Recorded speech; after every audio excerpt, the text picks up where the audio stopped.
রাতে ঘুমানোর সময় আমার স্ত্রী যখন আমার বুকের উপর এসে শুয়ে পড়ল, তখন আমি বেশ বিরক্তি নিয়ে ওকে বললাম, সারাদিন কাজ করে রাতে তোমার জন্য একটু শান্তিতেও ঘুমাতে পারি না। তুমি তো জানো আমি তোমার বুকে ছাড়া ঘুমাতে পারি না। এমন ন্যাকামো না করলেও তো পারো। তোমার জন্য কোনো কাজে শান্তি নেই আমার। ভালো, তবুও আমি তোমার বুকে ঘুমাবো। তুমি মরে গিয়েও তো আমাকে মুক্তি দিতে পারো।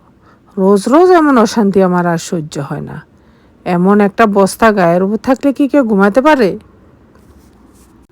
আমি তো শুধু রাতের বেলাতে বুকে ঘুমাই, আর তো কখনো জ্বালাতন করি না। তোমার মতো নির্লজ্জ মেয়ে আমি আর একটাও দেখিনি। আমার মাথা ব্যথা করছে, একটু হাত বুলিয়ে দাও।